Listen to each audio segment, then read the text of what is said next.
كنا نعرف القصة. أنا أحب أشرف حكيمي بالطبع، إنه لاعب عظيم،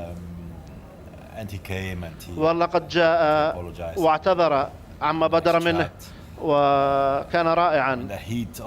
وفي خضم المباراة يمكنك أن تقول أشياء لا ترغب بقولها،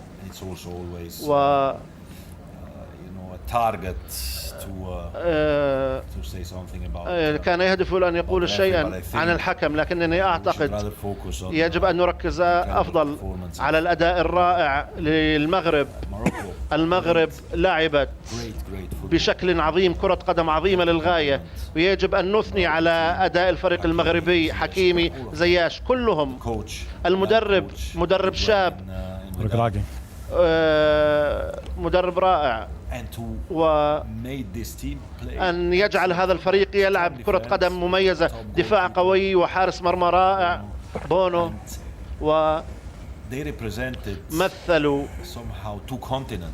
قارتين، لأنهم يمثلون العالم العربي ويمثلون قارة أفريقيا، وتأهلوا لنصف النهائي. والبعض كان يقول كان أمرا مفاجئا. هذا مفاجئا، ربما كان مفاجئا، لكن إذا لا تنظر إلى سير اللاعبين وسيرة المدرب وتشاهد بعض مبارياتهم السابقة، وإذا لا تعرف ما يعني الجمهور المغربي، كان اللاعب الثاني عشر للفريق.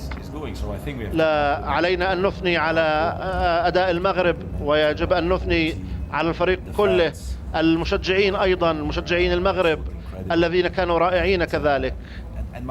والمغرب أصبحت الفريق الذي يشجعه الجميع بغض النظر عن الجنسية.